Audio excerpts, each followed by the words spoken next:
प्यारे विद्यार्थियों, सत श्री अकाल।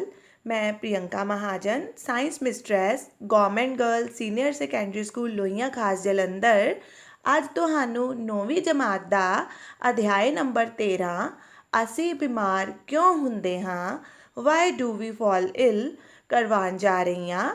ਉਮੀਦ ਕਰਦੀ ਹਾਂ ਸਾਰੇ ਵਿਦਿਆਰਥੀ ਇਸ ਅਧਿਆਇ ਨੂੰ ਧਿਆਨ ਨਾਲ ਸਮਝਣਗੇ ਤੇ ਆਪਣੇ ਵਿਗਿਆਨ ਵਿਸ਼ੇ ਦੀ ਜਾਣਕਾਰੀ ਵਿੱਚ ਵਾਧਾ ਕਰਨਗੇ। ਤੇ ਚਲੋ ਬੇਟਾ, ਅਸੀਂ ਅੱਜ ਦਾ ਆਪਣਾ ਟੌਪਿਕ ਸਟਾਰਟ ਕਰਨੇ ਹਾਂ। ਬੇਟਾ, ਅੱਜ ਦਾ ਸਾਡਾ ਪਹਿਲਾ ਟੌਪਿਕ ਹੈ ਛੂਤ ਅਤੇ ਅਛੂਤ ਦੇ ਰੋਗ, communicable diseases and naan communicable diseases. ਬੇਟਾ, ਛੂਤ ਦੇ ਰੋਗ ਕੀ ਹੁੰਦੇ ਹਨ? ਇਹ ਅਜਿਹੇ ਰੋਗ ਹਨ ਜੋ ਸੂਖਮ ਜੀਵਾਂ ਜਿਵੇਂ ਕਿ ਵਿਸ਼ਾਣੂਆਂ, ਜੀਵਾਣੂਆਂ, ਉੱਲੀਆਂ, ਪ੍ਰੋਟੋਜ਼ੋਆ ਆਦਿ ਦੁਆਰਾ ਫੈਲਦੇ ਹਨ। ਇਹਨਾਂ ਰੋਗਾਂ ਦੇ ਰੋਗਾਣੂ ਹਵਾ, ਪਾਣੀ, ਭੋਜਨ, ਸੰਪਰਕ ਅਤੇ ਕੀੜਿਆਂ ਦੁਆਰਾ ਫੈਲਦੇ ਹਨ। ਇਹ ਰੋਗ ਬਿਮਾਰ ਵਿਅਕਤੀ ਤੋਂ ਸਿਹਤਮੰਦ ਵਿਅਕਤੀ ਵਿੱਚ ਸੰਚਾਰਿਤ ਹੋ ਜਾਂਦੇ ਹਨ। ਇਸ ਲਈ ਇਹਨਾਂ ਛੂਤ ਦੇ ਰੋਗਾਂ ਨੂੰ ਸੰਚਰਨੀ ਰੋਗ ਵੀ ਕਿਹਾ ਜਾਂਦਾ ਹੈ। ਉਦਾਹਰਨ ਦੇ ਤੌਰ 'ਤੇ ਜ਼ੁਕਾਮ, ਰੇਬੀਜ਼ ਇਹ ਛੂਤ ਦੇ ਰੋਗ ਦੀ ਉਦਾਹਰਨ ਹਨ। ਟੀਬੀ, ਟਿਊਬਰਕੁਲੋਸਿਸ ਇਹ ਵੀ ਛੂਤ ਦੇ ਰੋਗ ਦੀ ਹੀ ਉਦਾਹਰਨ ਹੈ। ਉਸ ਤੋਂ ਬਾਅਦ ਹੈ ਬੇਟੇ ਅਛੂਤ ਦੇ ਰੋਗ। ਅਛੂਤ ਦੇ ਰੋਗ ਕੀ ਹੁੰਦੇ ਹਨ? ਬੇਟੇ, ਇਹ ਅਜਿਹੇ ਰੋਗ ਹਨ ਜਿਹੜੇ ਹੋਰ ਕਾਰਨਾਂ ਤੋਂ ਪੈਦਾ ਹੁੰਦੇ ਹਨ, ਜਿਵੇਂ ਕਿ ਸੰਤੁਲਿਤ ਭੋਜਨ ਨਾ ਮਿਲਣਾ, ਸਰੀਰ ਦੇ ਕਿਸੇ ਭਾਗ ਵਿੱਚ ਬੇਕਾਬੂ ਸੈੱਲ ਵਿਭਾਜਨ ਹੋਣਾ। ਇਹਨਾਂ ਕਾਰਨਾਂ ਕਰਕੇ ਇਹ ਰੋਗ ਜਿਹੜੇ ਹੈ ਉਹ ਲੱਗ ਜਾਂਦੇ ਹਨ। ਇਹਨਾਂ ਦੇ ਫੈਲਣ ਲਈ ਕਿਸੇ ਮਾਧਿਅਮ ਦੀ ਲੋੜ ਨਹੀਂ ਹੁੰਦੀ। ਇਹ ਰੋਗ ਸਰੀਰ ਵਿੱਚ ਪੈਦਾ ਹੁੰਦੇ ਹਨ ਤੇ ਇਹ ਸੰਪਰਕ ਦੁਆਰਾ ਨਹੀਂ ਫੈਲਦੇ। ਉਦਾਹਰਨ ਦੇ ਤੌਰ 'ਤੇ ਕੈਂਸਰ ਅਛੂਤ ਦਾ ਰੋਗ ਹੈ, ਡਾਇਬਟੀਜ਼ ਅਛੂਤ ਦਾ ਰੋਗ ਹੈ। ਫਿਰ ਇਸ ਤੋਂ ਇਲਾਵਾ ਲਹੂ ਦਾ ਉੱਚ ਦਬਾਅ ਇਹ ਵੀ ਅਛੂਤ ਦਾ ਰੋਗ ਹੈ। ਬੇਟਾ, ਹੁਣ ਅਸੀਂ ਪੜ੍ਹਾਂਗੇ ਛੂਤ ਦੇ ਰੋਗਾਂ ਦੇ ਕਾਰਕ, ਏਜੰਟਸ ਆਫ ਕਮਿਊਨੀਕੇਬਲ ਡਿਜ਼ੀਜ਼ਸ। ਬੇਟਾ, ਇਹ ਛੂਤ ਦੇ ਰੋਗਾਂ ਦੇ ਕਾਰਕ ਕਿਹੜੇ ਹਨ? ਤੁਸੀਂ ਹੁਣੇ ਹੀ ਪੜ੍ਹਿਆ ਕਿ ਛੂਤ ਦੇ ਰੋਗ ਜਿਹੜੇ ਹਨ ਉਹਨਾਂ ਨੂੰ ਫੈਲਾਉਣ ਵਾਲੇ ਜਿਹੜੇ ਰੋਗਾਣੂ ਹਨ ਉਹਨਾਂ ਵਿੱਚ ਸਭ ਤੋਂ ਮੁੱਖ ਹੈ ਵਿਸ਼ਾਣੂ, ਵਾਇਰਸ, ਬੈਕਟੀਰੀਆ, ਜੀਵਾਣੂ, ਫੰਜਾਈ, ਉੱਲੀਆਂ, ਵਰਮਸ, ਕੀੜਮ, ਪ੍ਰੋਟੋਜ਼ੋਆ ਆਦਿ। ਬੇਟਾ, ਇਹਨਾਂ ਦੇ ਕਾਰਨ ਛੂਤ ਦੇ ਰੋਗ ਜਿਹੜੇ ਹੈ ਉਹ ਫੈਲਦੇ ਹਨ। ਅਤੇ ਵਿਸ਼ਾਣੂ ਦੁਆਰਾ ਹੋਣ ਵਾਲੀਆਂ ਕੁਝ ਆਮ ਬਿਮਾਰੀਆਂ ਜਿਵੇਂ ਕਿ ਖਾਂਸੀ, ਜ਼ੁਕਾਮ, ਇਨਫਲੂਐਂਜ਼ਾ, ਡੇਂਗੂ ਅਤੇ ਏਡਜ਼ ਹਨ। ਇਹ ਸਾਰੀ ਬਿਮਾਰੀਆਂ ਨੂੰ ਫੈਲਾਉਣ ਦਾ ਕਾਰਨ ਵਿਸ਼ਾਣੂ ਹੈ। ਇਹ ਸਾਰੀ ਬਿਮਾਰੀਆਂ ਵਿਸ਼ਾਣੂਆਂ ਕਰਕੇ ਫੈਲਦੀਆਂ ਹਨ। ਅਤੇ ਕੁਝ ਰੋਗ ਜਿਵੇਂ ਕਿ ਟਾਈਫਾਈਡ ਬੁਖਾਰ, ਹੈਜ਼ਾ, ਟੀਬੀ ਦਾ ਰੋਗ ਅਤੇ ਐਂਥਰੈਕਸ ਆਦਿ ਜਿਹੜੇ ਰੋਗ ਹਨ ਇਹ ਜੀਵਾਣੂਆਂ ਕਰਕੇ ਹੁੰਦੇ ਹਨ, ਬੈਕਟੀਰੀਆ ਦੇ ਕਾਰਨ। ਅਤੇ ਬਹੁਤ ਸਾਰੇ ਜਿਹੜੇ ਚਮੜੀ ਰੋਗ ਹਨ ਉਹ ਵੱਖ-ਵੱਖ ਤਰ੍ਹਾਂ ਦੀ ਉੱਲੀਆਂ ਨਾਲ ਹੁੰਦੇ ਹਨ। ਵੱਖ-ਵੱਖ ਤਰ੍ਹਾਂ ਦੀ ਉੱਲੀਆਂ ਚਮੜੀ ਰੋਗ ਦਾ ਕਾਰਨ ਬਣਦੀਆਂ ਹਨ। ਇਸ ਤੋਂ ਇਲਾਵਾ ਜਿਹੜੇ ਪ੍ਰੋਟੋਜ਼ੋਆ ਹਨ ਉਹਨਾਂ ਕਰਕੇ ਆਮ ਹੋਣ ਵਾਲੀਆਂ ਬਿਮਾਰੀਆਂ ਜਿਵੇਂ ਕਿ ਮਲੇਰੀਆ ਰੋਗ, ਕਾਲਾਜ਼ਾਰ ਰੋਗ ਇਹ ਪ੍ਰੋਟੋਜ਼ੋਆ ਕਰਕੇ ਹੁੰਦੀਆਂ ਹਨ। ਅਤੇ ਇਸ ਤੋਂ ਇਲਾਵਾ ਜਿਹੜੇ ਕੀੜਮ ਹੁੰਦੇ ਹਨ ਉਹ ਵੀ ਰੋਗ ਦਾ ਕਾਰਨ ਬਣਦੇ ਹਨ। ਤੁਸੀਂ ਸੁਣਿਆ ਹੋਣਾ ਪੈਰ ਫੁੱਲਣ ਦੋਸ਼ ਬਾਰੇ, ਇਹ ਕੀੜਮ ਕਰਕੇ ਹੁੰਦਾ ਹੈ। ਇੱਕ ਖਾਸ ਕਿਸਮ ਦਾ ਕੀੜਮ ਹੈ ਜਿਹੜਾ ਇਹ ਰੋਗ ਫੈਲਾਉਂਦਾ ਹੈ।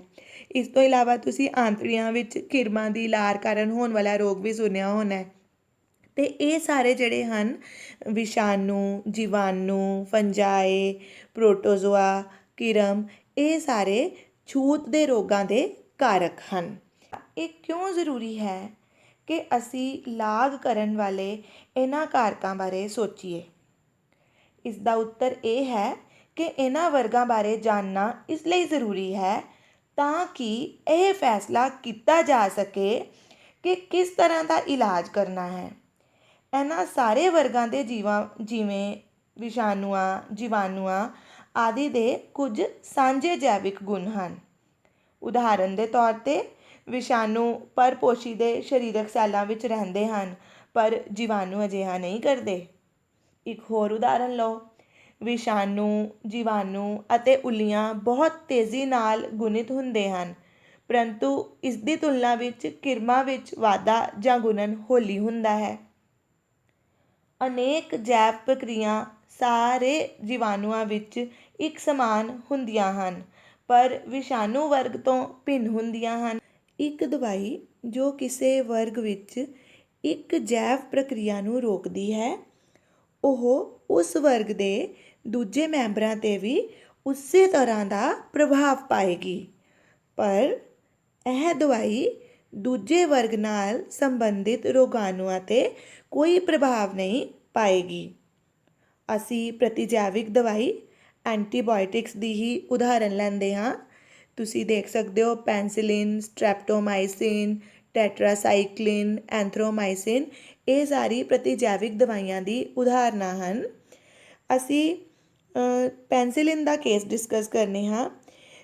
ਪੈਨਸਿਲਿਨ ਜਿਹੜੀ ਦਵਾਈ ਹੈ, ਪ੍ਰਤੀਜੈਵਿਕ ਦਵਾਈ, ਉਹ ਜੀਵਾਣੂ ਦੀ ਸੈੱਲ ਭਿੱਤੀ ਬਣਾਉਣ ਦੀ ਪ੍ਰਕਿਰਿਆ ਨੂੰ ਰੋਕ ਦਿੰਦੀ ਹੈ।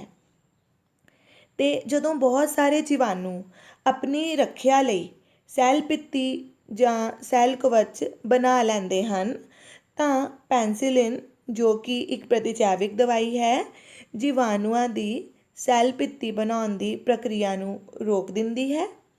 ਸਿੱਟੇ ਵਜੋਂ ਵੱਧਦੇ ਹੋਏ ਜੀਵਾਣੂ ਸੈੱਲ ਭਿੱਤੀ ਨਹੀਂ ਬਣਾ ਸਕਦੇ ਅਤੇ ਆਸਾਨੀ ਨਾਲ ਮਰ ਜਾਂਦੇ ਹਨ। ਮਨੁੱਖ ਦੇ ਸੈੱਲ ਭਿੱਤੀ ਨਹੀਂ ਬਣਾ ਸਕਦੇ, ਇਸ ਲਈ ਪੈਨਸਿਲਿਨ ਦਾ ਸਾਡੇ ਸਰੀਰ 'ਤੇ ਕੋਈ ਪ੍ਰਭਾਵ ਨਹੀਂ ਪੈਂਦਾ। ਪੈਨਸਿਲਿਨ ਦਵਾਈ ਇਹੋ ਜਿਹੇ ਸਾਰੇ ਜੀਵਾਣੂਆਂ ਦੇ ਉੱਪਰ ਪ੍ਰਭਾਵ ਪਾਏਗੀ ਜਿਨ੍ਹਾਂ ਵਿੱਚ ਸੈੱਲ ਭਿੱਤੀ ਬਣਾਉਣ ਦੀ ਪ੍ਰਕਿਰਿਆ ਹੁੰਦੀ ਹੈ। ਇਸ ਤਰ੍ਹਾਂ ਬਹੁਤ ਸਾਰੀਆਂ ਪ੍ਰਤੀਜੈਵਿਕ ਦਵਾਈਆਂ ਜੀਵਾਣੂਆਂ ਦੇ ਕਿਸੇ ਇੱਕ ਪ੍ਰਜਾਤੀ ਨੂੰ ਹੀ ਨਹੀਂ, ਸਗੋਂ ਕਈ ਪ੍ਰਜਾਤੀਆਂ ਨੂੰ ਪ੍ਰਭਾਵਿਤ ਕਰਦੀਆਂ ਹਨ। ਪਰੰਤੂ ਵਿਸ਼ਾਣੂਆਂ ਵਿੱਚ ਅਜਿਹੀ ਕੋਈ ਪ੍ਰਕਿਰਿਆ ਨਹੀਂ ਹੁੰਦੀ। ਇਹੀ ਕਾਰਨ ਹੈ ਕਿ ਕੋਈ ਵੀ ਪ੍ਰਤੀਜੈਵਿਕ ਦਵਾਈ ਵਿਸ਼ਾਣੂ ਦੀ ਲਾਗ ਵੇਲੇ ਅਸਰ ਜਾਂ ਪ੍ਰਭਾਵ ਨਹੀਂ ਪਾਉਂਦੀ। ਜੇਕਰ ਅਸੀਂ ਖਾਂਸੀ, ਜ਼ੁਕਾਮ ਆਦਿ ਤੋਂ ਪੀੜਿਤ ਹਾਂ, ਤਾਂ ਐਂਟੀਬਾਇਓਟਿਕ ਲੈਣ ਨਾਲ ਰੋਗ ਦੀ ਤੀਬਰਤਾ ਜਾਂ ਉਸਦਾ ਸਮਾਂ ਘੱਟ ਨਹੀਂ ਹੁੰਦਾ, ਪਰੰਤੂ ਜੇ ਸਾਨੂੰ ਵਿਸ਼ਾਣੂਆਂ ਦੇ ਨਾਲ ਜੀਵਾਣੂਆਂ ਦੀ ਲਾਗ ਲੱਗੀ ਹੋਈ ਹੈ, ਤਾਂ ਐਂਟੀਬਾਇਓਟਿਕ ਜਾਂ ਪ੍ਰਤੀਜੈਵਿਕ ਦਵਾਈ ਕੰਮ ਕਰੇਗੀ। ਫਿਰ ਵੀ ਇਹ ਪ੍ਰਤੀਜੈਵਿਕ ਦਵਾਈ ਜੀਵਾਣੂ ਦੀ ਲਾਗ ਨੂੰ ਠੀਕ ਕਰੇਗੀ, ਪਰ ਇਹ ਵਿਸ਼ਾਣੂ ਦੀ ਲਾਗ ਨੂੰ ਠੀਕ ਨਹੀਂ ਕਰ ਸਕਦੀ। ਬੇਟਾ, ਰੋਗ ਫੈਲਣ ਦੇ ਸਾਧਨ, ਮੀਨਸ ਆਫ ਸਪਰੈਡਿੰਗ ਆਫ ਡਿਜ਼ੀਜ਼ਜ਼। ਛੂਤ ਦੇ ਰੋਗ ਕਿਵੇਂ ਫੈਲਦੇ ਹਨ? ਬੇਟਾ, ਬਹੁਤ ਸਾਰੇ ਸੂਖਮਜੀਵੀ ਕਾਰਕ ਰੋਗੀ ਤੋਂ ਦੂਜੇ ਸਿਹਤਮੰਦ ਮਨੁੱਖਾਂ ਤੱਕ ਵੱਖ-ਵੱਖ ਤਰੀਕਿਆਂ ਦੁਆਰਾ ਫੈਲਦੇ ਹਨ, ਅਰਥਾਤ ਇਹਨਾਂ ਦਾ ਸੰਚਾਰ ਹੋ ਸਕਦਾ ਹੈ। ਇਸ ਲਈ ਇਹਨਾਂ ਨੂੰ ਸੰਚਾਰੀ ਰੋਗ ਜਾਂ ਸੰਚਰਨੀ ਰੋਗ ਕਿਹਾ ਜਾਂਦਾ ਹੈ। ਅਜਿਹੇ ਰੋਗਾਂ ਦੇ ਸੂਖਮਜੀਵ ਹਵਾ ਦੁਆਰਾ ਫੈਲਦੇ ਹਨ। ਅਜਿਹਾ ਉਸ ਸਮੇਂ ਹੁੰਦਾ ਹੈ ਜਦੋਂ ਰੋਗੀ ਮਨੁੱਖ ਛਿੱਕ ਮਾਰਦਾ ਹੈ ਜਾਂ ਖਾਂਸੀ ਕਰਦਾ ਹੈ। ਉਸ ਸਮੇਂ ਉਸਦੇ ਮੂੰਹ ਜਾਂ ਨੱਕ ਵਿੱਚੋਂ ਛੋਟੀਆਂ-ਛੋਟੀਆਂ ਬੂੰਦਾਂ ਡਿੱਗਦੀਆਂ ਹਨ ਅਤੇ ਜੇਕਰ ਉਸਦੇ ਨੇੜੇ ਕੋਈ ਹੋਰ ਵਿਅਕਤੀ ਖੜਾ ਹੋਵੇ ਤਾਂ ਸਾਹ ਦੁਆਰਾ ਇਹ ਬੂੰਦਾਂ ਉਸਦੇ ਸਰੀਰ ਵਿੱਚ ਪ੍ਰਵੇਸ਼ ਕਰ ਜਾਂਦੀਆਂ ਹਨ। ਇਸ ਤਰ੍ਹਾਂ ਸੂਖਮ ਜੀਵਾਂ ਨੂੰ ਨਵੀਂ ਲਾਗ ਕਰਨ ਜਾਂ ਨਵਾਂ ਹਮਲਾ ਕਰਨ ਦਾ ਮੌਕਾ ਮਿਲ ਜਾਂਦਾ ਹੈ। ਹਵਾ ਦੁਆਰਾ ਫੈਲਣ ਵਾਲੇ ਰੋਗਾਂ ਦੇ ਉਦਾਹਰਨ ਹਨ ਖਾਂਸੀ, ਜ਼ੁਕਾਮ, ਨਿਮੋਨੀਆ ਅਤੇ ਟੀਬੀ ਦਾ ਰੋਗ ਆਦਿ। ਅਸੀਂ ਸਭ ਨੇ ਇਹ ਅਨੁਭਵ ਕੀਤਾ ਹੋਵੇਗਾ ਕਿ ਜਦੋਂ ਅਸੀਂ ਕਿਸੇ ਖਾਂਸੀ ਜ਼ੁਕਾਮ ਨਾਲ ਪੀੜਿਤ ਵਿਅਕਤੀ ਕੋਲ ਖੜ੍ਹਦੇ ਹਾਂ ਤਾਂ ਸਾਨੂੰ ਵੀ ਖਾਂਸੀ ਜ਼ੁਕਾਮ ਹੋ ਜਾਂਦਾ ਹੈ। ਜਿੱਥੇ ਜ਼ਿਆਦਾ ਭੀੜ ਹੋਵੇਗੀ ਉੱਥੇ ਹਵਾ ਨਾਲ ਫੈਲਣ ਵਾਲੇ ਰੋਗ ਵੀ ਜ਼ਿਆਦਾ ਹੋਣਗੇ। ਇਸ ਤੋਂ ਇਲਾਵਾ ਛੂਤ ਦੇ ਰੋਗਾਂ ਦਾ ਇੱਕ ਹੋਰ ਕਾਰਨ ਪਾਣੀ ਦੁਆਰਾ ਫੈਲਣਾ ਵੀ ਹੈ। ਰੋਗ ਜਿਵੇਂ ਹੈਜ਼ਾ ਪਾਣੀ ਦੁਆਰਾ ਵੀ ਫੈਲ ਸਕਦਾ ਹੈ। ਜਦੋਂ ਛੂਤ ਵਾਲੇ ਰੋਗੀ ਦਾ ਮਲ ਮੂਤਰ ਪੀਣ ਵਾਲੇ ਪਾਣੀ ਵਿੱਚ ਮਿਲ ਜਾਂਦਾ ਹੈ ਤੇ ਜੇਕਰ ਕੋਈ ਸਿਹਤਮੰਦ ਵਿਅਕਤੀ ਜਾਣੇ ਅਣਜਾਣੇ ਇਸ ਪਾਣੀ ਨੂੰ ਪੀਂਦਾ ਹੈ ਤਾਂ ਰੋਗਾਣੂਆਂ ਨੂੰ ਇੱਕ ਨਵਾਂ ਪੋਸ਼ੀ ਮਿਲ ਜਾਂਦਾ ਹੈ, ਜਿਸ ਨਾਲ ਉਹ ਵਿਅਕਤੀ ਵੀ ਇਸ ਰੋਗ ਨਾਲ ਪੀੜਿਤ ਹੋ ਜਾਂਦਾ ਹੈ। ਅਜਿਹੇ ਰੋਗ ਜ਼ਿਆਦਾਤਰ ਪੀਣ ਵਾਲਾ ਸਾਫ਼ ਪਾਣੀ ਨਾ ਮਿਲਣ ਕਾਰਨ ਫੈਲਦੇ ਹਨ। ਇਸ ਕਰਕੇ ਪੀਣ ਵਾਲਾ ਪਾਣੀ ਸਾਫ਼ ਰੱਖਣਾ ਚਾਹੀਦਾ ਹੈ ਤਾਂ ਕਿ ਅਸੀਂ ਅਜਿਹੇ ਰੋਗਾਂ ਦਾ ਸ਼ਿਕਾਰ ਨਾ ਹੋਈਏ। ਲਿੰਗੀ ਸੰਬੰਧਾਂ ਦੁਆਰਾ ਦੋ ਵਿਅਕਤੀ ਸਰੀਰਕ ਰੂਪ ਵਿੱਚ ਇੱਕ ਦੂਜੇ ਦੇ ਸੰਪਰਕ ਵਿੱਚ ਆਉਂਦੇ ਹਨ। ਇਸ ਵਿੱਚ ਕੋਈ ਸ਼ੱਕ ਨਹੀਂ ਕਿ ਕੁਝ ਸੂਖਮਜੀਵੀ ਰੋਗ ਜਿਵੇਂ ਸਾਈਫਿਲਿਸ ਅਤੇ ਏਡਜ਼ ਦੇ ਰੋਗਾਣੂ ਲਿੰਗੀ ਸੰਬੰਧਾਂ ਸਮੇਂ ਇੱਕ ਸਾਥੀ ਤੋਂ ਦੂਜੇ ਸਾਥੀ ਤੱਕ ਪਹੁੰਚ ਜਾਂਦੇ ਹਨ, ਜਦੋਂ ਕਿ ਅਜਿਹੇ ਲਿੰਗ ਸੰਚਾਰੀ ਰੋਗ ਆਮ ਸੰਪਰਕ ਜਿਵੇਂ ਹੱਥ ਮਿਲਾਉਣਾ ਅਤੇ ਗਲੇ ਮਿਲਣਾ ਜਾਂ ਖੇਡਾਂ ਜਿਵੇਂ ਕੁਸ਼ਤੀ ਜਾਂ ਕੋਈ ਹੋਰ ਗਤੀਵਿਧੀ ਜਿਸ ਰਾਹੀਂ ਅਸੀਂ ਸਮਾਜਿਕ ਤੌਰ 'ਤੇ ਇੱਕ ਦੂਜੇ ਨਾਲ ਮਿਲਦੇ ਹਾਂ ਰਾਹੀਂ ਨਹੀਂ ਫੈਲਦੇ। ਏਡਜ਼ ਦੀ ਬਿਮਾਰੀ ਲਿੰਗੀ ਸੰਬੰਧਾਂ ਤੋਂ ਇਲਾਵਾ ਖੂਨ ਚੜਾਉਣ ਨਾਲ ਵੀ ਫੈਲਦੀ ਹੈ। ਜਦੋਂ ਏਡਜ਼ ਦੇ ਰੋਗੀ ਦਾ ਖੂਨ ਕਿਸੇ ਸਿਹਤਮੰਦ ਵਿਅਕਤੀ ਨੂੰ ਚੜਾਇਆ ਜਾਂਦਾ ਹੈ ਜਾਂ ਰੋਗੀ ਮਾਤਾ ਤੋਂ ਗਰਭ ਅਵਸਥਾ ਦੌਰਾਨ ਅਤੇ ਦੁੱਧ ਚੁੰਘਾਉਣ 'ਤੇ ਬੱਚੇ ਨੂੰ ਹੋ ਸਕਦਾ ਹੈ। ਅਸੀਂ ਇੱਕ ਅਜਿਹੇ ਵਾਤਾਵਰਣ ਵਿੱਚ ਰਹਿੰਦੇ ਹਾਂ ਜਿੱਥੇ ਸਾਡੇ ਤੋਂ ਇਲਾਵਾ ਹੋਰ ਵੀ ਬਹੁਤ ਸਾਰੇ ਜੀਵ ਜੰਤੂ ਰਹਿੰਦੇ ਹਨ। ਇਹ ਤੁਸੀਂ ਸਾਰੇ ਹੀ ਜਾਣਦੇ ਹੋ। ਇਸ ਤੋਂ ਵੀ ਇਨਕਾਰ ਨਹੀਂ ਕੀਤਾ ਜਾ ਸਕਦਾ ਕਿ ਬਹੁਤ ਸਾਰੀਆਂ ਬਿਮਾਰੀਆਂ ਜਾਨਵਰਾਂ ਦੁਆਰਾ ਵੀ ਫੈਲਦੀਆਂ ਹੋਣਗੀਆਂ। ਇਹ ਜਾਨਵਰ ਲਾਗ ਵਾਲੇ ਰੋਗਾਣੂ ਇੱਕ ਬਿਮਾਰ ਵਿਅਕਤੀ ਤੋਂ ਦੂਜੇ ਸਿਹਤਮੰਦ ਵਿਅਕਤੀ ਤੱਕ ਪਹੁੰਚਾਉਂਦੇ ਹਨ। ਇਸ ਲਈ ਇਹ ਜਾਨਵਰ ਮਾਧਿਅਮ ਦਾ ਕੰਮ ਕਰਦੇ ਹਨ ਅਤੇ ਇਹਨਾਂ ਨੂੰ ਰੋਗਵਾਹਕ ਵੈਕਟਰਸ ਕਹਿੰਦੇ ਹਨ। ਇੱਕ ਆਮ ਰੋਗਵਾਹਕ ਦੀ ਉਦਾਹਰਨ ਮੱਛਰ ਹੈ। ਮੱਛਰਾਂ ਦੀਆਂ ਬਹੁਤ ਸਾਰੀਆਂ ਪ੍ਰਜਾਤੀਆਂ ਵਿੱਚ ਮਾਦਾ ਮੱਛਰਾਂ ਨੂੰ ਲਹੂ ਦੇ ਰੂਪ ਵਿੱਚ ਬਹੁਤ ਪੋਸ਼ਕ ਭੋਜਨ ਚਾਹੀਦਾ ਹੁੰਦਾ ਹੈ ਤਾਂ ਕਿ ਉਹ ਪ੍ਰੌੜ ਅੰਡੇ ਦੇ ਸਕਣ। ਮੱਛਰ ਮਨੁੱਖ ਸਮੇਤ ਸਾਰੇ ਸਮਤਾਪੀ ਮਤਲਬ ਗਰਮ ਲਹੂ ਵਾਲੇ ਪ੍ਰਾਣੀਆਂ 'ਤੇ ਨਿਰਭਰ ਕਰਦਾ ਹੈ। ਇਸ ਤਰ੍ਹਾਂ ਇਹ ਇੱਕ ਤੋਂ ਦੂਜੇ ਵਿਅਕਤੀ ਤੱਕ ਬਿਮਾਰੀ ਫੈਲਾਉਂਦਾ ਹੈ। ਬੇਟਾ ਨੈਕਸਟ ਇਜ਼ ਅੰਗ ਆਧਾਰਿਤ ਜਾਂ ਟਿਸ਼ੂ ਆਧਾਰਿਤ ਲਾਗ। organ specific and tissue specific manifestations। ਬੇਟਾ ਸੂਖਮ ਜੀਵਾਂ ਦੀਆਂ ਭਿੰਨ-ਭਿੰਨ ਪ੍ਰਜਾਤੀਆਂ ਸਰੀਰ ਦੇ ਵੱਖ-ਵੱਖ ਭਾਗਾਂ ਵਿੱਚ ਵਿਕਸਿਤ ਹੁੰਦੀਆਂ ਹਨ। ਇਹ ਉਹਨਾਂ ਦੇ ਸਰੀਰ ਦੇ ਵੱਖ-ਵੱਖ ਭਾਗਾਂ ਵਿੱਚ ਪ੍ਰਵੇਸ਼ ਕਰਨ ਦੀ ਥਾਂ 'ਤੇ ਆਧਾਰ 'ਤੇ ਹੁੰਦਾ ਹੈ।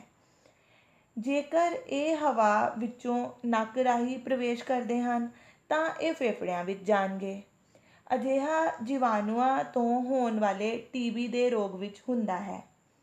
ਜੇਕਰ ਇਹ ਮੂੰਹ ਦੁਆਰਾ ਪ੍ਰਵੇਸ਼ ਕਰਨ ਤਾਂ ਇਹ ਭੋਜਨ ਨਲੀ ਵਿੱਚ ਰਹਿਣਗੇ, ਜਿਵੇਂ ਕਿ ਟਾਈਫਾਈਡ ਰੋਗ ਕਰਨ ਵਾਲਾ ਜੀਵਾਣੂ, ਅਤੇ ਜੇਕਰ ਇਹ ਜਿਗਰ ਵਿੱਚ ਜਾਣ ਵਾਲੇ ਵਿਸ਼ਾਣੂ ਹਨ ਤਾਂ ਇਹ ਪੀਲੀਏ ਦਾ ਰੋਗ ਕਰਨਗੇ। ਪਰੰਤੂ ਹਮੇਸ਼ਾ ਅਜਿਹਾ ਨਹੀਂ ਹੁੰਦਾ।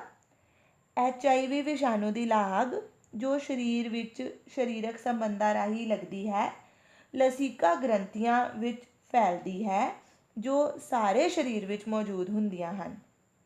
ਮਲੇਰੀਆ ਦਾ ਪਰਜੀਵੀ ਜੋ ਮੱਛਰ ਦੇ ਕੱਟਣ ਨਾਲ ਸਰੀਰ ਵਿੱਚ ਦਾਖਲ ਹੁੰਦਾ ਹੈ, ਪਹਿਲਾਂ ਜਿਗਰ ਵਿੱਚ ਫਿਰ ਲਾਲ ਰਕਤਾਣੂਆਂ ਵਿੱਚ ਜਾਵੇਗਾ। ਇਸੇ ਤਰ੍ਹਾਂ ਜਾਪਾਨੀ ਪੈਰ ਫੁੱਲਣ ਦਾ ਰੋਗ ਜਾਂ ਦਿਮਾਗੀ ਬੁਖਾਰ ਦਾ ਵਿਸ਼ਾਣੂ ਮੱਛਰ ਦੇ ਕੱਟਣ ਨਾਲ ਸਰੀਰ ਵਿੱਚ ਦਾਖਲ ਹੋਵੇਗਾ, ਪਰੰਤੂ ਦਿਮਾਗ ਵਿੱਚ ਲਾਗ ਫੈਲਾਏਗਾ। ਇਸ ਲਈ ਬਿਮਾਰੀ ਦੇ ਲੱਛਣ ਜਿਸ ਅੰਗ ਜਾਂ ਟਿਸ਼ੂ ਨੂੰ ਰੋਗਾਣੂ ਨੇ ਆਪਣਾ ਨਿਸ਼ਾਨਾ ਬਣਾਇਆ ਹੈ ਉਸ ਉੱਪਰ ਨਿਰਭਰ ਕਰਨਗੇ। ਜੇਕਰ ਫੇਫੜਿਆਂ 'ਤੇ ਹਮਲਾ ਹੁੰਦਾ ਹੈ ਤਾਂ ਲੱਛਣ ਖਾਂਸੀ, ਜ਼ੁਕਾਮ ਜਾਂ ਸਾਹ ਫੁੱਲਣਾ ਹੋਵੇਗਾ। ਜੇਕਰ ਜਿਗਰ 'ਤੇ ਹਮਲਾ ਹੁੰਦਾ ਹੈ ਤਾਂ ਪੀਲੀਏ ਦਾ ਰੋਗ ਹੋਵੇਗਾ ਅਤੇ ਜੇ ਦਿਮਾਗ ਨੂੰ ਨਿਸ਼ਾਨਾ ਬਣਾਇਆ ਗਿਆ ਹੈ ਤਾਂ ਸਿਰ ਦਰਦ, ਉਲਟੀ ਆਉਣਾ, ਚੱਕਰ ਅਤੇ ਬੇਹੋਸ਼ੀ ਦੀ ਹਾਲਤ ਹੋਵੇਗੀ। ਜੇ ਸਾਨੂੰ ਕਿਸੇ ਟਿਸ਼ੂ ਦੇ ਕੰਮ ਪਤਾ ਹੋਣ ਅਤੇ ਉਸ 'ਤੇ ਹੋਏ ਹਮਲੇ ਦਾ ਪਤਾ ਹੋਵੇ ਤਾਂ ਅਸੀਂ ਲਾਗ ਦੇ ਲੱਛਣਾਂ ਦਾ ਅਨੁਮਾਨ ਲਗਾ ਸਕਦੇ ਹਾਂ। ਲਾਗ ਦੇ ਇਹਨਾਂ ਅੰਗਾਂ ਜਾਂ ਟਿਸ਼ੂ ਆਧਾਰਿਤ ਰੋਗਾਂ ਤੋਂ ਇਲਾਵਾ ਇਹਨਾਂ ਦੇ ਕੁਝ ਆਮ ਪ੍ਰਭਾਵ ਵੀ ਹੋਣਗੇ। ਜ਼ਿਆਦਾਤਰ ਆਮ ਪ੍ਰਭਾਵ ਇਸ ਗੱਲ 'ਤੇ ਨਿਰਭਰ ਕਰਦੇ ਹਨ ਕਿ ਲਾਗ ਲੱਗਣ ਤੋਂ ਬਾਅਦ ਸਰੀਰ ਦੀ ਰੱਖਿਆਤਮਕ ਪ੍ਰਣਾਲੀ ਕਿਰਿਆਸ਼ੀਲ ਹੋ ਜਾਂਦੀ ਹੈ ਕਿ ਨਹੀਂ। ਇੱਕ ਕਿਰਿਆਸ਼ੀਲ ਰੱਖਿਆਤਮਕ ਪ੍ਰਣਾਲੀ ਪ੍ਰਭਾਵਿਤ ਟਿਸ਼ੂਆਂ ਦੇ ਚਾਰੇ ਪਾਸੇ ਲਾਗ ਦੇ ਰੋਗਾਣੂਆਂ ਨੂੰ ਮਾਰਨ ਲਈ ਬਹੁਤ ਸਾਰੇ ਸੈੱਲ ਬਣਾ ਦਿੰਦੀ ਹੈ। ਨਵੇਂ ਸੈੱਲਾਂ ਦੇ ਬਣਨ ਨੂੰ ਸੋਜਸ਼ ਕਿਰਿਆ ਕਹਿੰਦੇ ਹਨ, ਇਨਫਲੇਮੇਸ਼ਨ। ਸਿੱਟੇ ਵਜੋਂ ਕੁਝ ਖਾਸ ਪ੍ਰਭਾਵ ਜਿਵੇਂ ਉਸ ਹਿੱਸੇ ਦਾ ਸੁੱਜ ਜਾਣਾ ਅਤੇ ਦਰਦ ਹੋਣਾ ਅਤੇ ਆਮ ਪ੍ਰਭਾਵ ਜਿਵੇਂ ਬੁਖਾਰ ਹੋਣਾ ਆਦਿ ਹੋ ਜਾਂਦੇ ਹਨ। ਕੁਝ ਕੇਸਾਂ ਵਿੱਚ ਟਿਸ਼ੂ ਆਧਾਰਿਤ ਲਾਗ ਕੁਝ ਬਹੁਤ ਆਮ ਜਿਹੇ ਪ੍ਰਭਾਵਾਂ ਦੇ ਲੱਛਣ ਦਰਸਾਉਂਦੀ ਹੈ। ਉਦਾਹਰਨ ਵਜੋਂ HIV ਦੀ ਲਾਗ ਵਿੱਚ ਵਿਸ਼ਾਣੂ ਰੱਖਿਆਤਮਕ ਪ੍ਰਣਾਲੀ ਨੂੰ ਨਸ਼ਟ ਕਰਕੇ ਇਸ ਦੇ ਕਾਰਜ ਵਿੱਚ ਵਿਘਨ ਪਾਉਂਦਾ ਹੈ। ਇਸ ਲਈ HIV ਏਡਜ਼ ਦੇ ਬਹੁਤੇ ਪ੍ਰਭਾਵ ਇਸ ਲਈ ਹੁੰਦੇ ਹਨ ਕਿਉਂਕਿ ਸਾਡਾ ਸਰੀਰ ਸਾਨੂੰ ਹਰ ਰੋਜ਼ ਪੇਸ਼ ਆਉਣ ਵਾਲੀਆਂ ਸਾਰੀਆਂ ਛੋਟੀਆਂ-ਮੋਟੀਆਂ ਲਾਗਾਂ ਤੋਂ ਵੀ ਨਹੀਂ ਬਚਾ ਸਕਦਾ। ਨਤੀਜੇ ਵਜੋਂ ਥੋੜ੍ਹਾ ਜਿਹਾ ਖਾਂਸੀ ਜ਼ੁਕਾਮ ਵੀ ਨਿਮੋਨੀਆ ਦਾ ਕਾਰਨ ਬਣ ਜਾਂਦਾ ਹੈ। ਭੋਜਨ ਨਲੀ ਵਿੱਚ ਥੋੜ੍ਹੀ ਜਿਹੀ ਲਾਗ ਵੀ ਉਲਟੀਆਂ ਅਤੇ ਲਹੂ ਦੇ ਰਿਸਾਵ ਦਾ ਕਾਰਨ ਬਣ ਜਾਂਦੀ ਹੈ। ਇਸ ਲਈ ਅਸੀਂ ਕਹਿ ਸਕਦੇ ਹਾਂ ਕਿ ਇਹ ਦੂਜੇ ਹਮਲੇ ਵੀ ਏਡਜ਼ ਰੋਗੀ ਦੀ ਮੌਤ ਦਾ ਕਾਰਨ ਬਣਦੇ ਹਨ। ਇੱਕ ਗੱਲ ਹੋਰ ਯਾਦ ਰੱਖਣ ਵਾਲੀ ਹੈ ਕਿ ਇਹਨਾਂ ਲਾਗ ਦੀਆਂ ਬਿਮਾਰੀਆਂ ਦੇ ਰੋਗਾਣੂਆਂ ਦੀ ਭਿਆਨਕਤਾ ਰੋਗਾਣੂਆਂ ਦੀ ਸਰੀਰ ਵਿੱਚ ਗਿਣਤੀ 'ਤੇ ਵੀ ਨਿਰਭਰ ਕਰਦੀ ਹੈ। ਜੇਕਰ ਸਰੀਰ ਵਿੱਚ ਰੋਗਾਣੂਆਂ ਦੀ ਗਿਣਤੀ ਬਹੁਤ ਘੱਟ ਹੈ ਜਾਂ ਨਾ ਮਾਤਰ ਹੈ ਤਾਂ ਰੋਗ ਦੀ ਲਾਗ ਬਹੁਤ ਥੋੜ੍ਹੀ ਅਤੇ ਅਣਗੌਲੀ ਹੋਵੇਗੀ। ਪਰ ਜੇ ਉਹਨਾਂ ਦੀ ਰੋਗਾਣੂਆਂ ਦੀ ਗਿਣਤੀ ਸਰੀਰ ਵਿੱਚ ਬਹੁਤ ਜ਼ਿਆਦਾ ਹੋਵੇ ਤਾਂ ਰੋਗ ਦੀ ਭਿਆਨਕਤਾ ਇੰਨੀ ਜ਼ਿਆਦਾ ਹੋਵੇਗੀ ਕਿ ਜ਼ਿੰਦਗੀ ਨੂੰ ਖਤਰਾ ਹੋ ਜਾਂਦਾ ਹੈ। ਸਾਡੀ ਰੱਖਿਆਤਮਕ ਪ੍ਰਣਾਲੀ ਇੱਕ ਮੁੱਖ ਕਾਰਕ ਹੈ ਜਿਹੜਾ ਸਰੀਰ ਵਿੱਚ ਦਾਖਲ ਹੋਏ ਜਿਉਂਦੇ ਰਹਿ ਸਕਣ ਵਾਲੇ ਰੋਗਾਣੂਆਂ ਦੀ ਗਿਣਤੀ ਨੂੰ ਨਿਰਧਾਰਿਤ ਕਰਦੀ ਹੈ। ਬੇਟਾ ਨੈਕਸਟ ਟੌਪਿਕ ਇਜ਼ ਇਲਾਜ ਦੇ ਸਿਧਾਂਤ, ਪ੍ਰਿੰਸੀਪਲਸ ਆਫ ਟਰੀਟਮੈਂਟ। ਬੇਟਾ ਲਾਗ ਦੇ ਰੋਗਾਂ ਦੇ ਇਲਾਜ ਦੇ ਦੋ ਤਰੀਕੇ ਹਨ। ਇੱਕ ਬਿਮਾਰੀ ਦੇ ਅਸਰ ਨੂੰ ਘਟਾਉਣਾ ਅਤੇ ਦੂਜਾ ਬਿਮਾਰੀ ਦੇ ਕਾਰਨ ਨੂੰ ਖਤਮ ਕਰਨਾ। ਪਹਿਲੇ ਤਰੀਕੇ ਲਈ ਅਸੀਂ ਅਜਿਹਾ ਇਲਾਜ ਕਰਦੇ ਹਾਂ ਜਿਸ ਨਾਲ ਬਿਮਾਰੀ ਦੇ ਲੱਛਣ ਘੱਟ ਹੋ ਜਾਂਦੇ ਹਨ। ਲੱਛਣ ਆਮ ਤੌਰ 'ਤੇ ਸੋਜਸ਼ ਦੇ ਕਾਰਨ ਹੁੰਦੇ ਹਨ। ਉਦਾਹਰਨ ਵਜੋਂ ਅਸੀਂ ਉਹ ਦਵਾਈਆਂ ਲੈਂਦੇ ਹਾਂ ਜੋ ਬੁਖਾਰ ਘੱਟ ਕਰਦੀਆਂ ਹਨ, ਦਰਦ ਹਟਾਉਂਦੀਆਂ ਹਨ ਜਾਂ ਦਸਤ ਘਟਾ ਦਿੰਦੀਆਂ ਹਨ। ਅਸੀਂ ਆਰਾਮ ਕਰਕੇ ਆਪਣੀ ਊਰਜਾ ਬਚਾ ਸਕਦੇ ਹਾਂ ਜੋ ਕਿ ਸਾਨੂੰ ਸਿਹਤਮੰਦ ਹੋਣ ਵਿੱਚ ਸਹਾਇਕ ਹੋਵੇਗੀ। ਪਰੰਤੂ ਇਸ ਤਰ੍ਹਾਂ ਦੇ ਲੱਛਣ ਆਧਾਰਿਤ ਇਲਾਜ ਖੁਦ ਲਾਗ ਦੇ ਸੂਖਮ ਜੀਵਾਂ ਨੂੰ ਭਜਾਉਣਗੇ ਨਹੀਂ ਅਤੇ ਨਾ ਹੀ ਬਿਮਾਰੀ ਨੂੰ ਠੀਕ ਕਰਨਗੇ। ਇਸ ਲਈ ਸਾਨੂੰ ਸੂਖਮ ਜੀਵਾਂ ਨੂੰ ਮਾਰਨਾ ਹੀ ਪਵੇਗਾ। ਅਤੇ ਅਜਿਹਾ ਅਸੀਂ ਕਿਵੇਂ ਕਰਾਂਗੇ? ਅਸੀਂ ਦਵਾਈਆਂ ਦੀ ਵਰਤੋਂ ਕਰਕੇ ਕਰਾਂਗੇ। ਇਸ ਲਈ ਅਸੀਂ ਐਂਟੀਬੈਕਟੀਰੀਅਲ, ਜਿਸ ਨੂੰ ਤੁਸੀਂ ਪ੍ਰਤੀਜੈਵਿਕ ਦਵਾਈਆਂ ਕਹਿੰਦੇ ਹੋ, ਉਹਨਾਂ ਦੀ ਵਰਤੋਂ ਕਰ ਸਕਦੇ ਹਾਂ ਜੀਵਾਣੂਆਂ ਦੀ ਲਾਗ ਨੂੰ ਖਤਮ ਕਰਨ ਲਈ। ਅਤੇ ਐਂਟੀਵਾਇਰਲ ਦਵਾਈਆਂ ਵੀ ਵਰਤ ਸਕਦੇ ਹਾਂ ਵਿਸ਼ਾਣੂਆਂ ਦੇ ਅਸਰ ਨੂੰ ਖਤਮ ਕਰਨ ਲਈ। ਅਤੇ ਬੇਟਾ ਐਂਟੀਵਾਇਰਲ ਦਵਾਈ ਬਣਾਉਣਾ ਐਂਟੀਬੈਕਟੀਰੀਅਲ ਦਵਾਈ, ਪ੍ਰਤੀਜੈਵਿਕ ਦਵਾਈ ਬਣਾਉਣ ਦੇ ਮੁਕਾਬਲੇ ਬਹੁਤ ਮੁਸ਼ਕਲ ਹੈ। ਇਸ ਦਾ ਕਾਰਨ ਇਹ ਹੈ ਕਿ ਜੀਵਾਣੂ ਦੀ ਆਪਣੀ ਜੈਵ ਰਸਾਇਣਿਕ ਪ੍ਰਣਾਲੀ ਹੁੰਦੀ ਹੈ ਜਦੋਂ ਕਿ ਵਿਸ਼ਾਣੂਆਂ ਵਿੱਚ ਆਪਣੀ ਜੈਵ ਰਸਾਇਣਿਕ ਪ੍ਰਣਾਲੀ ਬਹੁਤ ਘੱਟ ਹੁੰਦੀ ਹੈ। ਵਿਸ਼ਾਣੂ ਸਾਡੇ ਸਰੀਰ ਵਿੱਚ ਦਾਖਲ ਹੁੰਦੇ ਹਨ ਅਤੇ ਆਪਣੀ ਜੀਵਨ ਪ੍ਰਕਿਰਿਆ ਲਈ ਸਾਡੇ ਸਰੀਰ ਦੀ ਮਸ਼ੀਨਰੀ ਦੀ ਵਰਤੋਂ ਕਰਦੇ ਹਨ। ਇਸ ਦਾ ਅਰਥ ਇਹ ਹੈ ਕਿ ਇਸ ਦੇ ਮੁਕਾਬਲੇ ਵਿੱਚ ਵਿਸ਼ਾਣੂ ਆਧਾਰਿਤ ਲੱਛਣ ਘੱਟ ਹੁੰਦੇ ਹਨ।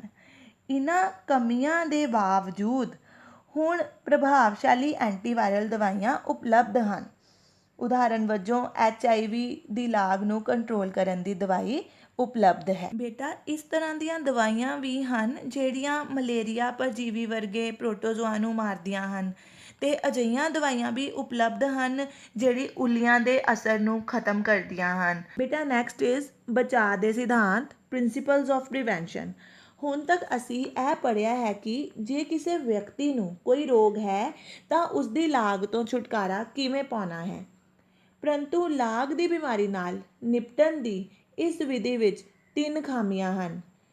ਪਹਿਲੀ ਕਠਿਨਾਈ ਇਹ ਹੈ ਕਿ ਜਦੋਂ ਕੋਈ ਵਿਅਕਤੀ ਇੱਕ ਵਾਰ ਬਿਮਾਰ ਹੋ ਜਾਵੇ ਤਾਂ ਉਸਦੇ ਸਰੀਰਕ ਕਾਰਜਾਂ ਨੂੰ ਬਹੁਤ ਨੁਕਸਾਨ ਹੁੰਦਾ ਹੈ ਅਤੇ ਫਿਰ ਉਹ ਪੂਰੀ ਤਰ੍ਹਾਂ ਤੰਦਰੁਸਤ ਨਹੀਂ ਹੁੰਦਾ। ਦੂਜਾ ਇਹ ਕਿ ਇਲਾਜ ਕਰਨ 'ਤੇ ਲੰਬਾ ਸਮਾਂ ਲੱਗਦਾ ਹੈ, ਭਾਵ ਸਹੀ ਇਲਾਜ ਹੋਣ ਤੋਂ ਬਾਅਦ ਵੀ ਰੋਗੀ ਨੂੰ ਲੰਬਾ ਸਮਾਂ ਬਿਸਤਰ 'ਤੇ ਆਰਾਮ ਕਰਨਾ ਪੈ ਸਕਦਾ ਹੈ। ਤੀਜੀ ਇਹ ਹੈ ਕਿ ਜੇਕਰ ਲਾਗ ਦਾ ਰੋਗੀ ਦੂਜੇ ਵਿਅਕਤੀਆਂ ਵਿੱਚ ਰੋਗ ਫੈਲਾਉਣ ਦਾ ਸਰੋਤ ਬਣ ਜਾਵੇ ਤਾਂ ਇਸ ਨਾਲ ਉਪਰੋਕਤ ਮੁਸ਼ਕਲਾਂ ਹੋਰ ਵੀ ਵੱਧ ਜਾਣਗੀਆਂ। ਇਸ ਲਈ ਰੋਗਾਂ ਤੋਂ ਬਚਾਅ ਕਰਨਾ ਇਲਾਜ ਨਾਲੋਂ ਚੰਗਾ ਹੈ। ਅਸੀਂ ਰੋਗਾਂ ਤੋਂ ਬਚਾਅ ਕਿਵੇਂ ਕਰ ਸਕਦੇ ਹਾਂ। ਬੇਟਾ ਜੇਕਰ ਸਾਨੂੰ ਉਹਨਾਂ ਦੇ ਫੈਲਣ ਦੇ ਕਾਰਨ ਪਤਾ ਹਨ ਤਾਂ ਅਸੀਂ ਉਹਨਾਂ ਦੇ ਇਲਾਜ ਨੂੰ ਕਰ ਸਕਦੇ ਹਾਂ। ਜਿਵੇਂ ਹਵਾ ਨਾਲ ਫੈਲਣ ਵਾਲੇ ਸੂਖਮ ਜੀਵਾਂ ਤੋਂ ਬਚਾਅ ਕਰਨ ਲਈ ਸਾਨੂੰ ਚਾਹੀਦਾ ਹੈ ਕਿ ਅਸੀਂ ਖੁੱਲ੍ਹੀਆਂ ਥਾਵਾਂ 'ਤੇ ਰਹੀਏ ਅਤੇ ਭੀੜ ਭੜੱਕੇ ਵਿੱਚ ਨਾ ਜਾਈਏ।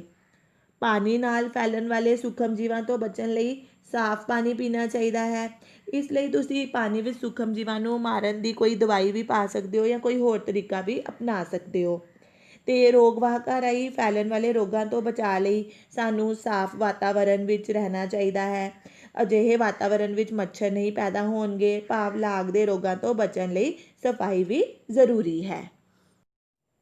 ਬੇਟਾ ਇਹ ਲਾਗ ਦੇ ਰੋਗ ਤੋਂ ਬਚਣ ਦੇ ਕੁਝ ਸਧਾਰਨ ਤਰੀਕੇ ਹਨ ਜਿਹੜੇ ਮੈਂ ਤੁਹਾਨੂੰ ਦੱਸੇ, ਅਤੇ ਹੁਣ ਇਹਨਾਂ ਰੋਗਾਂ ਤੋਂ ਬਚਣ ਦੇ ਵਿਸ਼ੇਸ਼ ਤਰੀਕੇ ਕਿਹੜੇ ਹਨ ਇਹ ਤੁਹਾਨੂੰ ਉਦਾਹਰਨ ਦੁਆਰਾ ਸਮਝਾਵਾਂਗੇ। ਅੱਜ ਕੱਲ੍ਹ ਦੁਨੀਆ ਦੇ ਕਿਸੇ ਵੀ ਹਿੱਸੇ ਵਿੱਚ ਚੇਚਕ ਦਾ ਰੋਗ ਨਹੀਂ ਹੈ, ਪਰੰਤੂ ਅੱਜ ਤੋਂ 100 ਸਾਲ ਪਹਿਲਾਂ ਚੇਚਕ ਦੀ ਮਹਾਂਮਾਰੀ ਆਮ ਦੇਖਣ ਨੂੰ ਮਿਲਦੀ ਸੀ। ਅਜਿਹੀ ਮਹਾਂਮਾਰੀ ਵੇਲੇ ਲੋਕ ਇੱਕ ਰੋਗੀ ਦੇ ਨੇੜੇ ਆਉਣ ਤੋਂ ਬਹੁਤ ਡਰਦੇ ਸਨ ਕਿਉਂਕਿ ਉਹਨਾਂ ਨੂੰ ਰੋਗ ਦੀ ਮਾਰ 'ਚ ਆਉਣ ਦਾ ਡਰ ਰਹਿੰਦਾ ਸੀ। ਪਰੰਤੂ ਲੋਕਾਂ ਦਾ ਅਜਿਹਾ ਵੀ ਇੱਕ ਵਰਗ ਸੀ ਜਿਹੜਾ ਚੇਚਕ ਤੋਂ ਬਿਲਕੁਲ ਨਹੀਂ ਡਰਦਾ ਸੀ। ਇਹ ਵਰਗ ਚੇਚਕ ਦੇ ਰੋਗੀਆਂ ਦੀ ਸੇਵਾ ਕਰਦਾ ਸੀ। ਇਹ ਉਹਨਾਂ ਲੋਕਾਂ ਦਾ ਵਰਗ ਸੀ ਜਿਨ੍ਹਾਂ ਨੂੰ ਪਹਿਲਾਂ ਭਿਆਨਕ ਚੇਚਕ ਦਾ ਰੋਗ ਹੋ ਚੁੱਕਿਆ ਸੀ ਅਤੇ ਉਹ ਬਚ ਗਏ ਸੀ, ਪਰੰਤੂ ਉਹਨਾਂ ਦੇ ਸਰੀਰ 'ਤੇ ਚੇਚਕ ਦੇ ਬਹੁਤ ਸਾਰੇ ਦਾਗ ਸਨ। ਭਾਵ ਜੇ ਤੁਹਾਨੂੰ ਇੱਕ ਵਾਰ ਚੇਚਕ ਹੋ ਜਾਵੇ ਤਾਂ ਤੁਹਾਨੂੰ ਚੇਚਕ ਦਾ ਰੋਗ ਦੁਬਾਰਾ ਹੋਣ ਦੀ ਸੰਭਾਵਨਾ ਨਹੀਂ ਹੁੰਦੀ। ਇਸ ਲਈ ਇੱਕ ਵਾਰੀ ਇੱਕ ਰੋਗ ਦਾ ਹਮਲਾ ਹੋਣ ਤੋਂ ਬਾਅਦ ਦੁਬਾਰਾ ਉਸ ਰੋਗ ਦਾ ਹਮਲਾ ਹੋਣ ਦੀ ਸੰਭਾਵਨਾ ਬਹੁਤ ਘੱਟ ਹੁੰਦੀ ਹੈ। ਇਹ ਇਸ ਲਈ ਹੁੰਦਾ ਹੈ ਕਿ ਜਦੋਂ ਕੋਈ ਰੋਗਾਣੂ ਰੱਖਿਆਤਮਕ ਪ੍ਰਣਾਲੀ 'ਤੇ ਪਹਿਲੀ ਵਾਰ ਹਮਲਾ ਕਰਦੇ ਹਨ ਤਾਂ ਸਾਡੀ ਪ੍ਰਣਾਲੀ ਰੋਗਾਣੂਆਂ ਵਿਰੁੱਧ ਪ੍ਰਤੀਕਿਰਿਆ ਕਰਦੀ ਹੈ ਅਤੇ ਫਿਰ ਰੋਗਾਣੂਆਂ ਦੇ ਵਿਸ਼ੇਸ਼ ਰੂਪ ਵਿੱਚ ਪਹਿਚਾਣ ਰੱਖਦੀ ਹੈ। ਅਗਲੀ ਵਾਰ ਉਹ ਰੋਗਾਣੂ ਜਾਂ ਉਹਦੇ ਨਾਲ ਮਿਲਦਾ ਜੁਲਦਾ ਕੋਈ ਵੀ ਰੋਗਾਣੂ ਜਦੋਂ ਸਾਡੇ ਸਰੀਰ 'ਤੇ ਹਮਲਾ ਕਰਦਾ ਹੈ ਤਾਂ ਰੱਖਿਆਤਮਕ ਪ੍ਰਣਾਲੀ ਪੂਰੀ ਸ਼ਕਤੀ ਨਾਲ ਉਸ ਨੂੰ ਨਸ਼ਟ ਕਰ ਦਿੰਦੀ ਹੈ। ਇਸ ਨਾਲ ਪਹਿਲੇ ਹਮਲੇ ਦੇ ਮੁਕਾਬਲੇ ਦੂਜਾ ਹਮਲਾ ਬਹੁਤ ਛੇਤੀ ਹੀ ਖਤਮ ਹੋ ਜਾਂਦਾ ਹੈ। ਇਹ ਟੀਕਾਕਰਨ ਰੋਗ ਸੁਰੱਖਿਆ ਦੇ ਨਿਯਮ ਦਾ ਆਧਾਰ ਹੈ।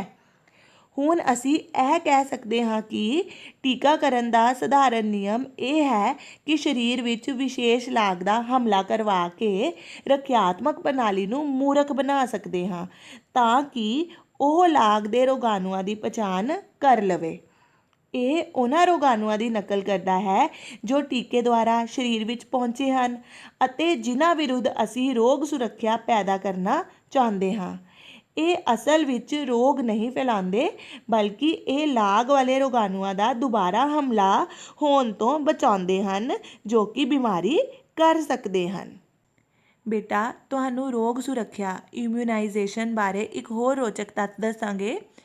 ਪਰੰਪਰਾ ਅਨੁਸਾਰ ਭਾਰਤੀ ਅਤੇ ਚੀਨੀ ਚਿਕਿਤਸਾ ਪ੍ਰਣਾਲੀ ਵਿੱਚ ਕਈ ਵਾਰ ਜਾਣ ਬੂਝ ਕੇ ਚੇਚਕ ਤੋਂ ਪੀੜਿਤ ਰੋਗੀ ਦੀ ਚਮੜੀ ਨਾਲ ਸਿਹਤਮੰਦ ਵਿਅਕਤੀਆਂ ਦੀ ਚਮੜੀ ਰਗੜੀ ਜਾਂਦੀ ਸੀ। ਇਸ ਨਾਲ ਉਹ ਇਹ ਆਸ ਕਰਦੇ ਸਨ ਕਿ ਚੇਚਕ ਰੋਗ ਦੇ ਕੁਝ ਰੋਗਾਣੂ ਸਿਹਤਮੰਦ ਵਿਅਕਤੀ ਦੇ ਸਰੀਰ ਵਿੱਚ ਪੈਦਾ ਕਰ ਦੇਣਗੇ। ਇਸ ਰੋਗ ਪ੍ਰਤੀ ਸੁਰੱਖਿਆ ਬਾਰੇ 200 ਸਾਲ ਪਹਿਲਾਂ ਇੱਕ ਅੰਗਰੇਜ਼ ਡਾਕਟਰ ਜਿਸ ਦਾ ਨਾਮ ਐਡਵਰਡ ਜੀਨਰ ਸੀ ਨੇ ਪਤਾ ਲਗਾਇਆ ਕਿ ਗਵਾਲੇ ਜਿਸ ਨੂੰ ਗਊ ਚੇਚਕ ਹੋਈ ਹੈ ਉਹਨਾਂ ਨੂੰ ਮਹਾਮਾਰੀ ਦੌਰਾਨ ਵੀ ਚੇਚਕ ਨਹੀਂ ਹੋਇਆ। ਗਊ ਚੇਚਕ ਇੱਕ ਹਲਕੀ ਕਿਸਮ ਦਾ ਚੇਚਕ ਹੈ। ਜੀਨਰ ਨੇ ਜਾਣਬੁੱਝ ਕੇ ਲੋਕਾਂ ਨੂੰ ਗਊ ਚੇਚਕ ਹੋਣ ਦਿੱਤਾ। ਇਸ ਨਾਲ ਉਸਨੇ ਪਤਾ ਲਗਾਇਆ ਕਿ ਉਹ ਲੋਕ ਚੇਚਕ ਤੋਂ ਪ੍ਰਤੀਰੋਧੀ ਹਨ। ਇਸ ਦਾ ਕਾਰਨ ਇਹ ਕਿ ਚੇਚਕ ਦਾ ਵਿਸ਼ਾਣੂ ਗਊ ਚੇਚਕ ਦੇ ਵਿਸ਼ਾਣੂ ਦਾ ਨਿਕਟ ਸੰਬੰਧੀ ਹੈ। ਲਾਤੀਨੀ ਭਾਸ਼ਾ ਵਿੱਚ ਗਊ ਦਾ ਮਤਲਬ ਹੈ ਵੈਕਾ ਅਤੇ ਗਊ ਚੇਚਕ ਦਾ ਭਾਵ ਹੈ ਵੈਕਸੀਨੀਆ। ਇਹਨਾਂ ਸ਼ਾਬਦਿਕ ਅਰਥਾਂ ਤੋਂ ਹੀ ਸ਼ਬਦ ਵੈਕਸੀਨੇਸ਼ਨ ਅਰਥਾਤ ਟੀਕਾਕਰਨ ਵਰਤੋਂ ਵਿੱਚ ਆਇਆ। ਬੇਟਾ ਅਜਿਹੇ ਬਹੁਤ ਸਾਰੇ ਟੀਕੇ ਅੱਜ ਕੱਲ੍ਹ ਉਪਲਬਧ ਹਨ ਜਿਨ੍ਹਾਂ ਰਾਹੀਂ ਲਾਗ ਜਾਂ ਛੂਤ ਦੇ ਰੋਗਾਂ ਦਾ ਬਚਾਅ ਕੀਤਾ ਜਾਂਦਾ ਹੈ ਅਤੇ ਇਹ ਰੋਗ ਆਧਾਰਿਤ ਬਚਾਅ ਸਾਧਨ ਪ੍ਰਦਾਨ ਕਰਦੇ ਹਨ। ਟੈਟਨਸ, ਡਿਪਥੀਰੀਆ, ਕਾਲੀ ਖਾਂਸੀ, ਚੇਚਕ, ਪੋਲੀਓ ਆਦਿ ਦੇ ਟੀਕੇ ਵੀ ਉਪਲਬਧ ਹਨ ਅਤੇ ਇਹ ਤਾਂ ਜੰਮਦੇ ਬੱਚੇ ਨੂੰ ਹੀ ਮਤਲਬ ਉਹਦੇ ਸਟਾਰਟਿੰਗ ਦੇ ਹੀ ਪਹਿਲੇ ਸਾਲਾਂ ਵਿੱਚ ਸਰਕਾਰ ਵੱਲੋਂ ਉਪਲਬਧ ਕਰਾਏ ਜਾਂਦੇ ਹਨ। ਬੇਟੇ ਤੁਸੀਂ ਸ਼ੁਰੂ ਵਿੱਚ ਪੜ੍ਹਿਆ ਛੂਤ ਦੇ ਰੋਗਾਂ ਅਤੇ ਅਛੂਤ ਦੇ ਰੋਗਾਂ ਬਾਰੇ ਅਤੇ ਉਸ ਤੋਂ ਬਾਅਦ ਤੁਸੀਂ ਪੜ੍ਹਿਆ ਕਿ ਇਹ ਜਿਹੜੇ ਛੂਤ ਦੇ ਰੋਗ ਹੈ ਇਹਨਾਂ ਦੇ ਕਾਰਕ ਸੂਖਮ ਜੀਵ ਹੁੰਦੇ ਹਨ ਜਿਵੇਂ ਵਿਸ਼ਾਣੂ, ਜੀਵਾਣੂ, ਉੱਲੀਆਂ, ਪ੍ਰੋਟੋਜ਼ੋਆ ਆਦਿ ਅਤੇ ਕਿਰਮਾਂ ਕਾਰਨ ਵੀ ਇਹ ਰੋਗ ਫੈਲਦੇ ਹਨ। ਫਿਰ ਤੁਸੀਂ ਰੋਗ ਦਾ ਇਲਾਜ ਜਿਹੜਾ ਹੈ ਉਸ ਬਾਰੇ ਪੜ੍ਹਿਆ ਕਿ ਇਹਨਾਂ ਛੂਤ ਦੇ ਰੋਗਾਂ ਦਾ ਇਲਾਜ ਉਸਦੇ ਰੋਗਾਣੂ ਦੇ ਵਰਗ ਦੇ ਆਧਾਰ 'ਤੇ ਕੀਤਾ ਜਾਂਦਾ ਹੈ ਅਤੇ ਜਿਹੜੇ ਛੂਤ ਦੇ ਕਾਰਕ ਹਵਾ, ਪਾਣੀ, ਸਰੀਰਕ ਸੰਪਰਕ ਅਤੇ ਰੋਗ ਵਾਹਕਾਂ ਰਾਹੀਂ ਫੈਲਦੇ ਹਨ ਅਤੇ ਰੋਗਾਂ ਤੋਂ ਜਿਹੜੇ ਬਚਾਅ ਅਤੇ ਉਸਦੇ ਇਲਾਜ ਦੇ ਸਫਲ ਢੰਗ ਤੁਸੀਂ ਸਿੱਖੇ ਅਤੇ ਹੁਣ ਤੁਹਾਨੂੰ ਘਰ ਦਾ ਕੰਮ ਦੇਵਾਂਗੇ। ਬੇਟੇ ਇੱਕ ਪ੍ਰਸ਼ਨ ਹੈ ਤੁਸੀਂ ਸਾਰਿਆਂ ਨੇ ਨੋਟ ਕਰਨਾ ਹੈ ਅਤੇ ਇਹ ਪ੍ਰਸ਼ਨ ਤੁਸੀਂ ਬਾਅਦ ਵਿੱਚ ਆਪਣੇ ਵਿਸ਼ਾ ਅਧਿਆਪਕ ਨੂੰ ਚੈੱਕ ਵੀ ਕਰਵਾ ਲੈਣਾ ਹੈ। ਪ੍ਰਸ਼ਨ ਨੋਟ ਕਰੋ। ਛੂਤ ਦੇ ਰੋਗ ਫੈਲਣ ਦੇ ਕਿਹੜੇ-ਕਿਹੜੇ ਤਰੀਕੇ ਹਨ? What are the different means by which infectious diseases are spread? ਤੇ ਉਮੀਦ ਕਰਦੀ ਹਾਂ ਬੇਟਾ ਤੁਹਾਨੂੰ ਅੱਜ ਦਾ ਟੌਪਿਕ ਚੰਗੀ ਤਰ੍ਹਾਂ ਸਮਝ ਆਇਆ ਹੋਵੇਗਾ। ਧੰਨਵਾਦ।